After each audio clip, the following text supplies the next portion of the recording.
નમસ્કાર વિદ્યાર્થી મિત્રો, આજે આપણે ધોરણ 11 સાયન્સમાં જે આપણું ચેપ્ટર ચાલે છે રસાયણ વિજ્ઞાનની કેટલીક પાયાની સંકલ્પના, આજે આપણે નવો એક ટોપિક લઈએ, મોલ સંકલ્પના, જે ખૂબ જ ઇમ્પોર્ટન્ટ ટોપિક છે.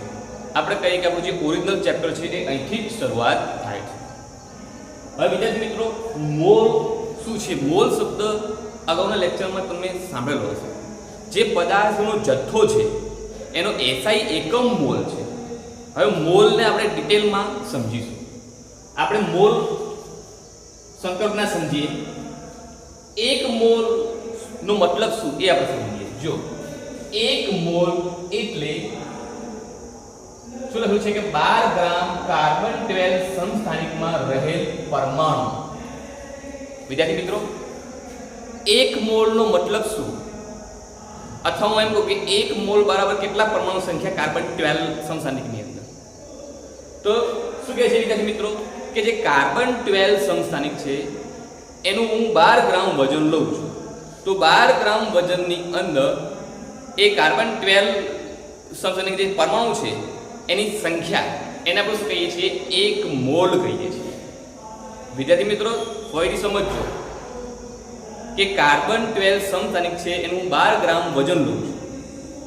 એની અંદર કાર્બન 12 જે સમસ્થાનિક પરમાણુ છે એની સંખ્યા જેટલી પણ હોય, હાલ આપણે ખબર નહીં કેટલી છે, એને આપણે શું કહીએ છીએ? એક મોલ કહીએ છીએ. હવે આપણે શીખીશું કે એ સંખ્યા કેટલી છે, એ હવે આપણે શીખીશું. જો વિદ્યાર્થીઓ શું કહે છે, અહીં એક બીજું રિલેશન છે કે એક મોલ કાર્બનનું વજન 12 ગ્રામ. વિદ્યાર્થી મિત્રો, એક મોલ કાર્બનનું વજન 12 ગ્રામ. હવે આ વજન 12 ગ્રામ ક્યાંથી આવ્યું અને એક મોલ ક્યાંથી આવ્યું? એટલે કે કાર્બનનું જે પરમાણુ દળ છે એ 12 ગ્રામ છે. એને આપણે એક મોલ સંદર્ભમાં લઈએ છીએ. યાદ રાખજો, આ 12 ગ્રામ ક્યાંથી આવ્યું? આ કાર્બનનું પરમાણુ દળ 12 ગ્રામ છે, એને જ આપણે શું કહીએ છીએ? એક મોલ કહીએ છીએ. આગળ જઈએ વિદ્યાર્થી મિત્રો. હવે તેમાં રહેલ પરમાણુની સંખ્યા આપણે ગણવી હોય તો જે વજન છે 12 ગ્રામ, આપણે જે વજન લીધું છે તો 12 ગ્રામ ભાગ્યા આ જે કાર્બન 12, આ જે કાર્બન 12 સમસ્થાનિક છે એનું એક તત્વનું દળ આપણે સ્પેક્ટ્રોમીટરની મદદથી આપણે નક્કી કર્યું. તો સ્પેક્ટ્રોમીટરની મદદથી કાર્બન 12 સમસ્થાનિકનું દળ 1.992648 ગ્રામ હતું. એક તત્વની વાત કરું છું હું. એક તત્વ જે કાર્બન 12 સમસ્થાનિક છે એ એક તત્વનું પરમાણુ દળની આપણે વાત કરીએ તે કેટલું હતું? આટલું હતું. હવે તમને કહેશો કે આ તમે આ ક્યાંથી ઉપડી લાવ્યા? તો એ સ્પેક્ટ્રોમીટર એક સાધન છે, એમાં એની મદદથી ચોક્કસ આપણે જે તે તત્વોનું પરમાણુ દળ એનું જે ગ્રામમાં માપી શકીએ છીએ વિદ્યાર્થી મિત્રો. તો ત્યાંથી આપણે લાયા છે વિદ્યાર્થી. એ પ્રેક્ટિકલ કરીને વજન લાયા છે કે ઉપરથી એમની કિંમત નહીં મૂકી. તો આ જે કિંમત મળી છે એ કાર્બન 12 સમસ્થાનિક જે છે એ એક તત્વ, એક કાર્બન 12 સમસ્થાનિક મેં લીધું, એક જ એનું વજન છે. તો અહીં 12 ગ્રામ કાર્બન 12 હોય એના ભાગાકારમાં જે વજન હું કરું તો મને જે સંખ્યા મળી એ કેટલી મળી? 6.022 પરમાણુ પ્રતિ મોલ મળી. મતલબ એક મોલ બરાબર કેટલા પરમાણુ થાય કાર્બન 12 ના? 6.022 પરમાણુ પ્રતિ મોલ થાય. વિદ્યાર્થી મિત્રો, આ જે 6.022 જે સંખ્યા છે એ ખૂબ જ ઇમ્પોર્ટન્ટ છે વિદ્યાર્થી મિત્રો, ખૂબ જ ઇમ્પોર્ટન્ટ છે. હવે એ ખૂબ જ અગત્ય હોવાને કારણે એવોગાડ્રો જે વૈજ્ઞાનિક હતો એના માનમાં એને ઘણું બધું કામ કર્યું હતું.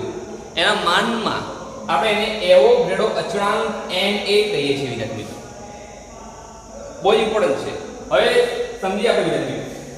હવે હું કહું વિદ્યાર્થી મિત્રો, આપણે એક મોલ કાર્બન 12 સમસ્થાનિક હતો એમાં પરમાણુ સંખ્યા આપણે કેટલી નક્કી કરી? 6.022 પરમાણુ. એ જ પ્રમાણે હું એક મોલ પાણી લઉં તો એક મોલ પાણીની અંદર પાણીના અણુઓની સંખ્યા કેટલી હશે? 6.022 પાણીના અણુ. હું અહીં અણુની વાત કરું, અહીં આગળ મેં પરમાણુની વાત કરું. જો પરમાણુ હોય તો પરમાણુ, અણુ હોય તો અણુઓની સંખ્યા આવી રીતે. તો અહીં એક મોલ પાણી બરાબર 6.022 ગુણ્યા 1023 પાણીના અણુ થાય. વિદ્યાર્થી મિત્રો અહીં 1 મોલ વાત કરું છું. 1 મોલ પાણીની સંખ્યા 1 મોલ પાણી હોય એની અંદર પાણીના અણુની સંખ્યા 6.022 ગુણ્યા 1023 પાણીના અણુ થાય. તો વિદ્યાર્થી મિત્રો અહીં 2 મોલ કરી દઉં તો અહીં હું 2 મોલ કરી દઉં તો શું કરવાનું? આ 6.022 ગુણ્યા 10 ને આપણે 2 વડે ગુણ દઈએ. અહીં ગુણાકારમાં 2 કરશો તો વિદ્યાર્થી મિત્રો આ જે સંખ્યા એ પાણીના અણુની જે સંખ્યા એ કેટલા હશે? 2 મોલ ની અંદર. અહીં હું 3 મોલ કરી દઉં તો અહીં 6.022 ગુણ્યા 1023 ગુણ્યા 3 કરો. જે સંખ્યા મળી એ 3 મોલ પાણીના અણુની 3 મોલ પાણીની અંદર પાણીના અણુની સંખ્યા હશે વિદ્યાર્થી મિત્રો. ઓકે, તમને સમજણ પડે છે વિદ્યાર્થી મિત્રો? ઓકે, હવે વિદ્યાર્થી મિત્રો હવે મોલ 1 મોલ અને એના વજનના સંદર્ભમાં આપણે વાત કરીએ વિદ્યાર્થી મિત્રો. 1 મોલ અને એના વજનના સંદર્ભમાં વાત કરીએ તો વિદ્યાર્થી મિત્રો 1 મોલ પાણીનું દળ બરાબર શું થાય? 18 ગ્રામ પ્રતિ મોલ થાય. હવે 1 મોલ મતલબ શું? 1 મોલ પાણીનું દળ બરાબર 18 ગ્રામ પ્રતિ મોલ. હું 1 મોલ પાણી કહું તેનું વજન કેટલું હશે? તો એ પાણીનું જે આણ્વિય દળ છે એ જ એનું વજન વિદ્યાર્થી મિત્રો. ઓકે, તો વિદ્યાર્થી મિત્રો જો 1 મોલ પાણીનું દળ 18 ગ્રામ પ્રતિ મોલ છે. તો વિદ્યાર્થી મિત્રો અહીં હું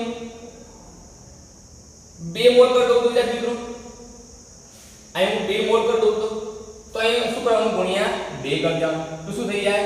36 ગ્રામ પ્રતિ મોલ થઈ જાય. ઓકે, તો અહીં આપણે મોલ લખી દઈએ.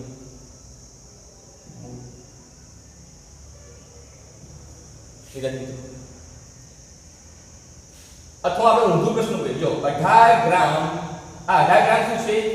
પાણીનું આણ્વિય દળ છે. 18 ગ્રામ પાણીનું આણ્વિય છે મતલબ 18 ગ્રામ બરાબર કેટલા થાય? 1 મોલ થાય.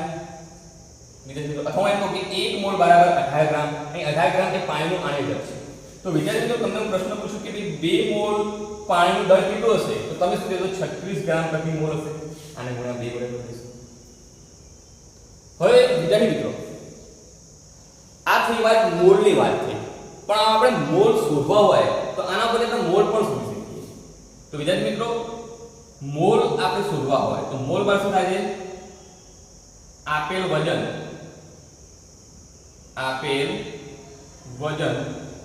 ભાગ્યા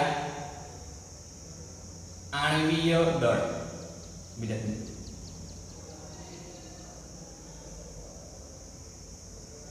આ યાદ રાખવાનું.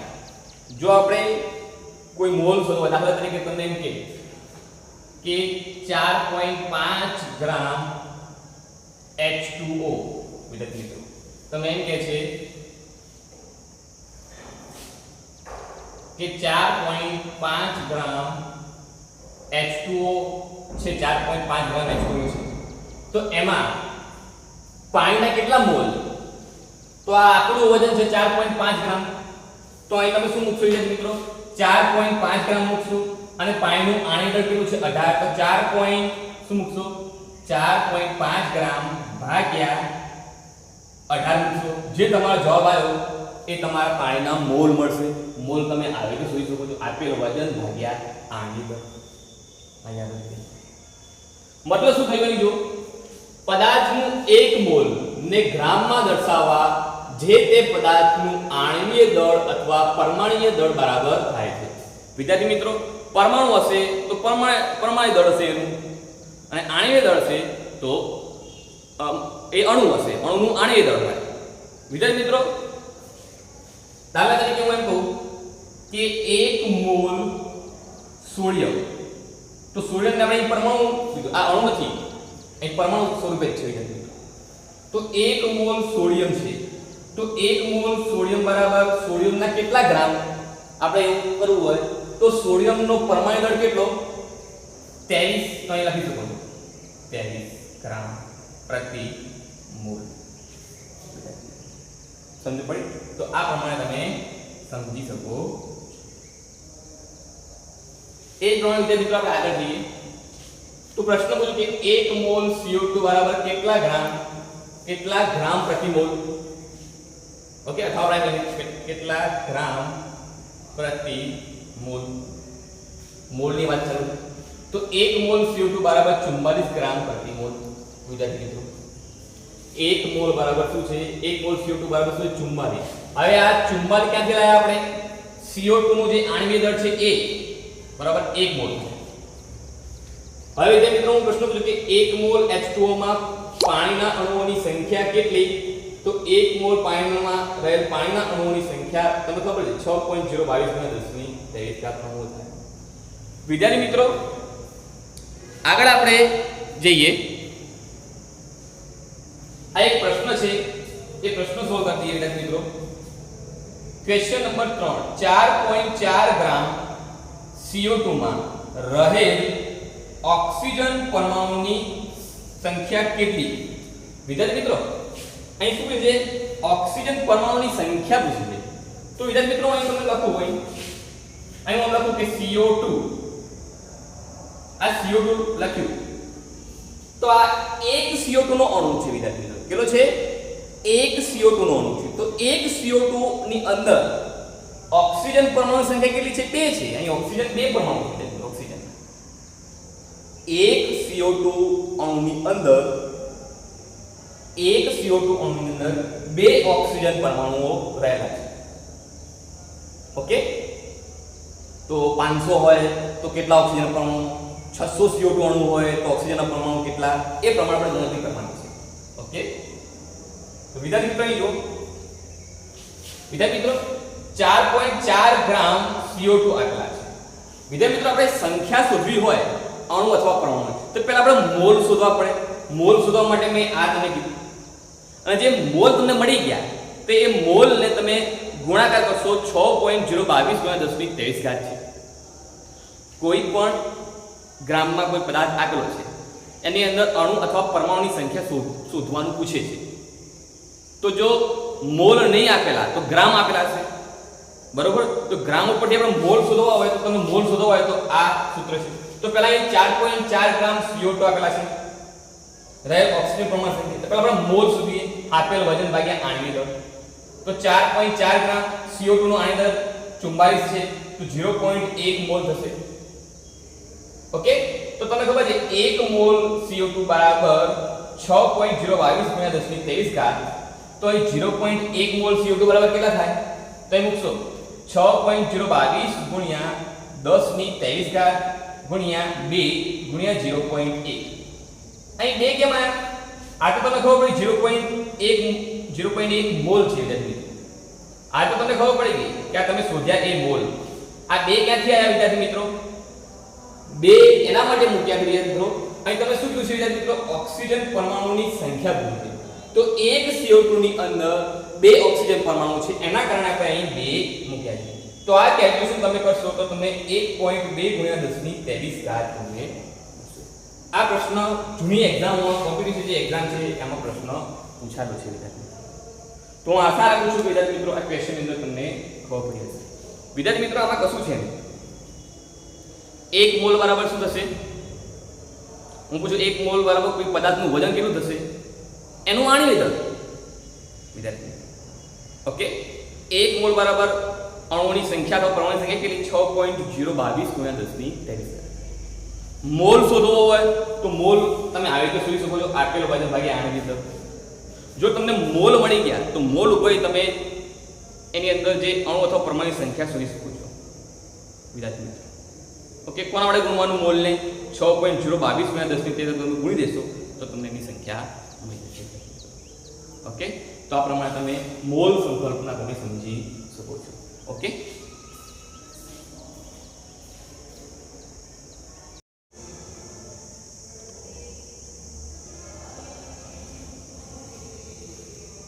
વિદ્યાર્થી મિત્રો હવે આપણે આગળ જે મોલ સંકલ્પના શીખી એના આધારિત એક પ્રશ્ન લઈ લઈએ વિદ્યાર્થી મિત્રો.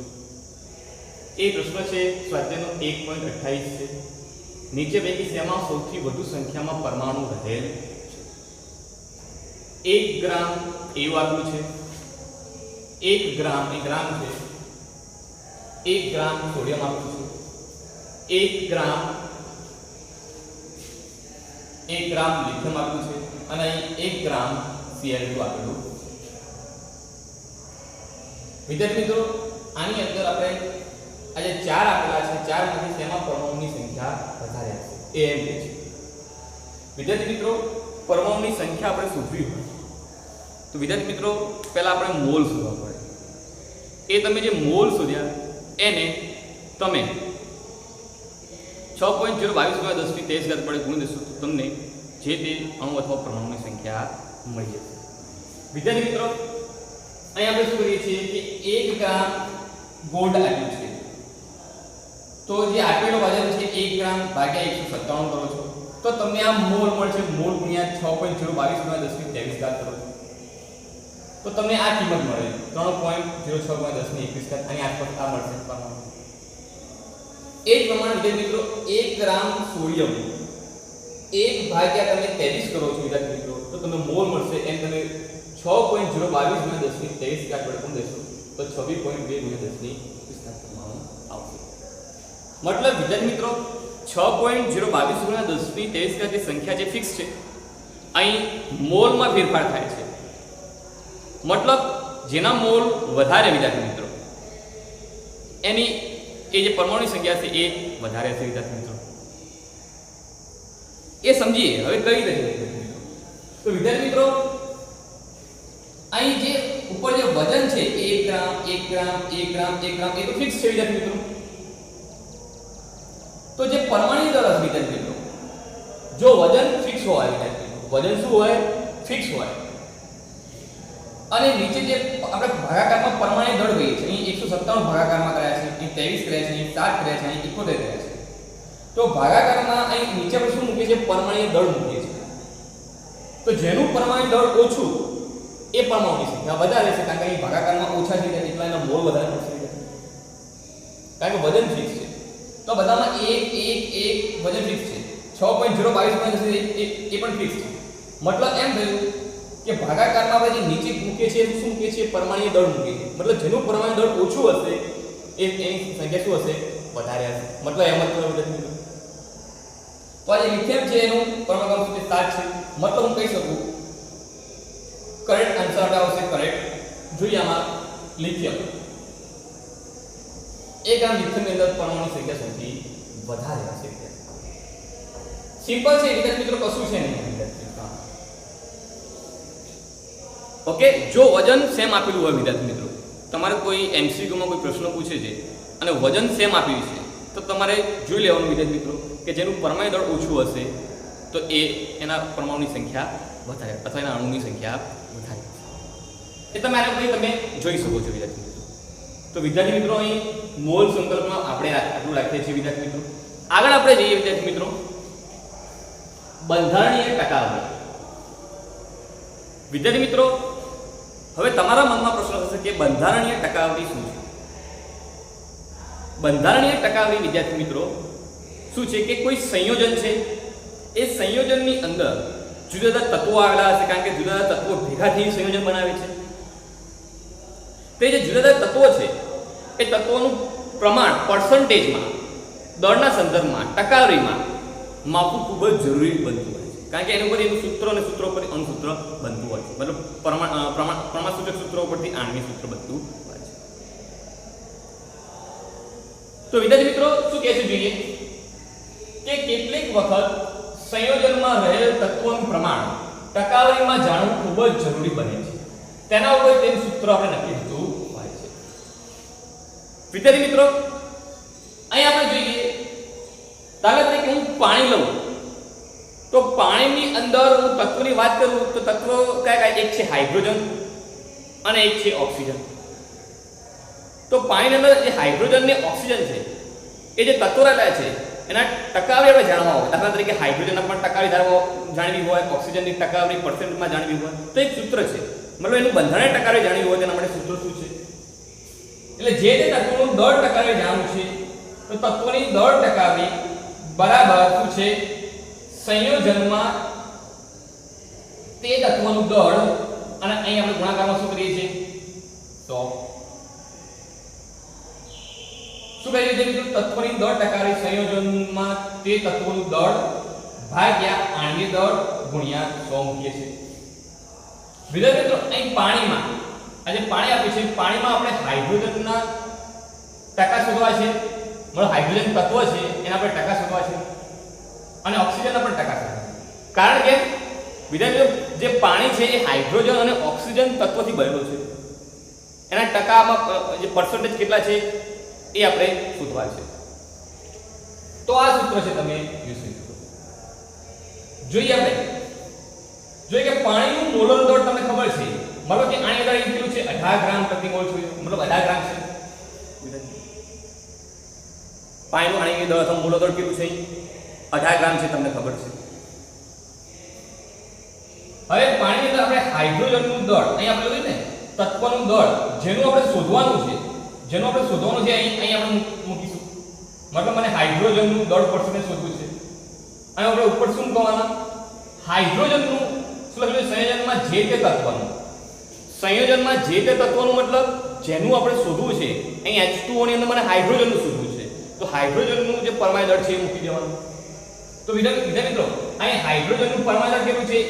1.008 છે, તમને ખબર છે.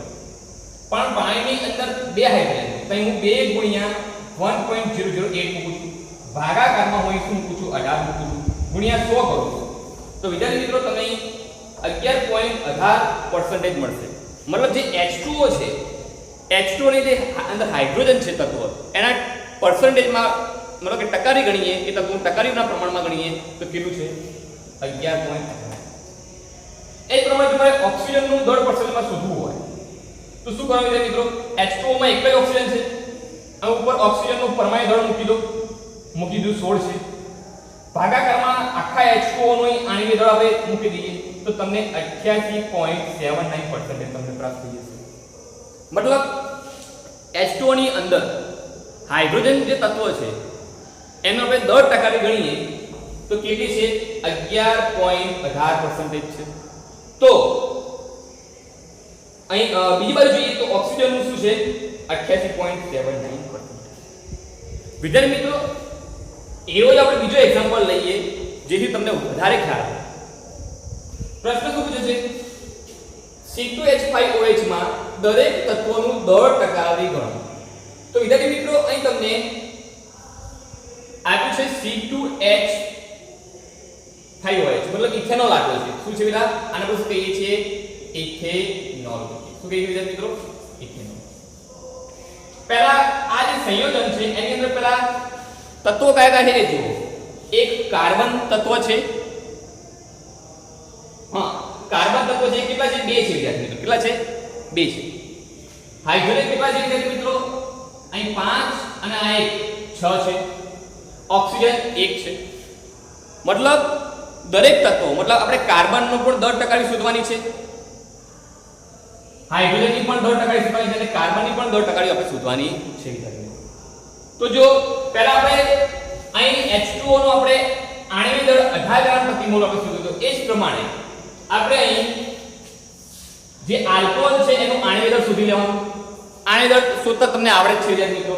કાર્બનને કેટલા છે વિદ્યાર્થી મિત્રો? એક કાર્બન 12 તો અહીં 2 છે તો 24 થશે વિદ્યાર્થી મિત્રો. હાઇડ્રોજનનું કેટલું થશે વિદ્યાર્થી મિત્રો? અહીં 6 હાઇડ્રોજન છે મતલબ એ 6 થશે અને ઓક્સિજનનું પરમાણુ દળ 16 છે. બધાનો સરવાળો કરી દેશો તો તમને 46.068 ગ્રામ તમને પ્રાપ્ત થશે મોલર દળ. અહીં હવે આ પ્રશ્નના આન્સરની હવે શરૂઆત થાય છે. કાર્બનનું દળ ટકા પૂછવું છે તો શું મૂકવાનું ઉપર? જે તત્વનો આપણે શોધવાનું છે એ તત્વનો અહીં આપણે પરમાણુ દળ મૂકીશું. જેટલા પણ એક કાર્બનનું 12.011 છે તો અહીં તો 2 કાર્બન આપેલા છે તો ગુણ્યા 2 કરો. અહીં ભાગાકારમાં નીચે શું આવશે? 46.068 C2H5 નું મોલર દળ પાડીય દળ. તો તમે સોચો તો શું આવશે? 52.14% આવશે. એ જ પ્રમાણે H નું દળ પર્સન્ટેજ શોધવું હોય તો અહીં ટોટલ હાઇડ્રોજન કેટલા છે? 6 છે. આ 5 અને આ 1 6. તો એક હાઇડ્રોજનનું 1.008 તો 6 નું કેટલું?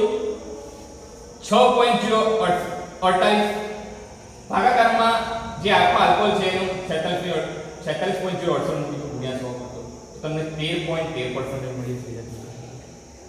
એ જ પ્રમાણે ઓક્સિજન ઉપર તમે શોધી શકો છો 16 ભાગાકાર સેકન્ડ કો ગુણ્યા 100 કરો તો તમને 34.73% તમને મળે। વિદ્યાર્થી મિત્રો સ્વાધ્યાયમાં બીજા નંબરનો ક્વેશ્ચન આપ્યો છે Na2SO4 આપ્યું છે વિદ્યાર્થી મિત્રો। શું આપ્યું છે? Na2SO4। તો Na2SO4 માં આવેલા દરેક તત્વોનું દળ ટકાવારી ગણો એવો પ્રશ્ન છે। તો એ તમે ઘરેથી સોલ્વ કરી લેજો ઓકે। હું કહી દઉં સોડિયમનો પરમાણુ દળ 23 છે, સલ્ફરનો 32 છે, ઓક્સિજનનો 16 છે, હું તમને કહી દઉં। જો તમને કદાચ ખબર ના હોય તો તમે એનસીઈઆરટી ની પાછળની એનસીઈઆરટી જે બુક છે એની પાછળ આટલા છે પરમાણુ દળ। તો તમને હોમવર્ક આપું છું Na2SO4 જે છે એમાં સોડિયમના દળ ટકાવારી, સલ્ફરના દળ ટકાવારી અને ઓક્સિજનના દળ ટકાવારી તમે શોધજો। આ જે પ્રમાણે કહ્યું છે એ પ્રમાણે જ કરવાનું છે વિદ્યાર્થી મિત્રો। કશું કંઈ અઘરું નથી વિદ્યાર્થી મિત્રો। થોડો વિશ્વાસ રાખો વિદ્યાર્થી મિત્રો, કાંઈ અઘરું નથી ઓકે વિદ્યાર્થી મિત્રો। તો આજે આપણે સૌથી ઇમ્પોર્ટન્ટ જે ટોપિક હતું મોલ કોન્સેપ્ટ, મોલ સંકલ્પના, એ આપણે શીખ્યા વિદ્યાર્થી મિત્રો। તો વિદ્યાર્થી મિત્રો જે મોલ સંકલ્પના છે એ ખૂબ જ ઇમ્પોર્ટન્ટ ટોપિક છે વિદ્યાર્થી મિત્રો। તો આ તમે ધ્યાન રાખશો વિદ્યાર્થી મિત્રો તો તમને આના ઉપરથી ઘણા બધા સ્વરૂપના એમસીક્યુ પૂછાઈ શકે છે અને લાસ્ટ એક્ઝામમાં ઘણી જૂની એક્ઝામમાં પ્રશ્નો પૂછાયેલા છે વિદ્યાર્થી મિત્રો। અહીંથી હવે આપણો ઓરિજિનલ જે ચેપ્ટર છે સ્ટાર્ટ થાય છે મોલ સંકલ્પના। તો વિદ્યાર્થી મિત્રો જે મોલ સંકલ્પના છે, મોલ શું છે વિદ્યાર્થી મિત્રો એ ખબર હોવી ખૂબ જ જરૂરી છે। એક મોલ બરાબર કેટલા અણુ અથવા પરમાણુની સંખ્યા થાય, એક મોલ બરાબર કેટલા ગ્રામ થાય છે તે પરમાણુ। તો એક જો ખબર હશે વિદ્યાર્થી મિત્રો તો તમે જે દાખલા આપેલા હોય છે એ ચાહે થિયરી સ્વરૂપમાં હોય કે એમસીક્યુ સ્વરૂપમાં હોય તમે એને સોલ્યુશન કરી શકો। બીજી બાબત કે દરેક તત્વના પરમાણુ ક્રમાંક પર તમને ખબર હોવી જોઈએ વિદ્યાર્થી મિત્રો। અને પરમાણુ દળની આપણે વાત કરીએ તો જે કાર્બન છે, ઓક્સિજન છે એ તો પરમાણુ દળ છે, જેમ જેમ તમે પ્રેક્ટિસ કરશો એમ તમને પરમાણુ દળ પણ ધીમે ધીમે યાદ આવતા રહેશે વિદ્યાર્થી મિત્રો। આજે મોલ સંકલ્પનાના જુદા જુદા ઘણા બધા દાખલાઓ બનતા હોય છે, તો એ જે દાખલાઓ છે એ તમારે પ્રેક્ટિસથી જ આવડશે વિદ્યાર્થી મિત્રો। કરતા બનાવીને ઘણા બધા પ્રશ્નો પૂછાઈ શકે। થેન્ક યુ વેરી મચ વિદ્યાર્થી મિત્રો। હું આશા રાખું છું કે તમને અહીં ખ્યાલ આવ્યો હશે ઓકે।